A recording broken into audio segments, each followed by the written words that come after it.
السلام علیکم ورحمۃ اللہ وبرکاتہ۔ نظر کو شریعت اسلام نے ام الخبائث یعنی ہر برائی کی جڑ اور اصل ماں قرار دیا ہے۔ ہر برائی کی جڑ اور ہر برائی کی ماں کس کو قرار دیا ہے؟ نگاہ کو۔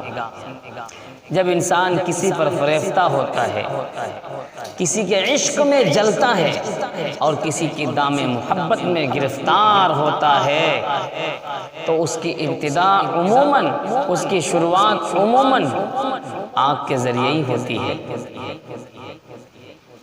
زناکاری، بدکاری، چوری، ڈکیتی، لواطت وغیرہ ان سب حرام کاریوں کا دروازہ نگاہوں سے ہی کھلتا ہے، نگاہوں کے ذریعے سے ہی کھلتا ہے۔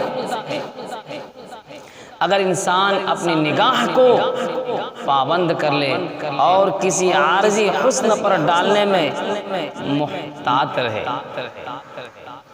تو وہ یقینی طور پر بہت سے قبائل سے محفوظ رہ سکتا ہے۔ نگاہ ہر برائی کی جڑ ہے، یعنی جو بھی گناہ ہوتا ہے وہ نگاہوں کے ذریعے سے ہوتا ہے۔ کیوں؟ آنکھ دیکھتی ہے اور دل تصدیق کرتا ہے۔ اس لیے ہم سب کی ذمہ داری ہے کہ اپنی نگاہوں کی حفاظت کریں، اپنی نگاہوں کو صاف رکھیں، نظر کی حفاظت کریں۔ حافظ ابن قیم رحمۃ اللہ علیہ فرماتے ہیں کہ نگاہ شہوت کے قاصد اور پیامبر ہوتی ہے، اور نگاہ کی حفاظت دراصل شرمگاہ اور شہوت کی جگہ کی حفاظت ہے۔ یہ کون فرما رہے ہیں؟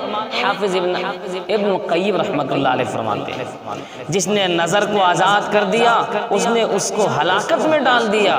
نظر ان تمام آفتوں کی بنیاد ہے جس میں انسان مبتلا ہوتا ہے۔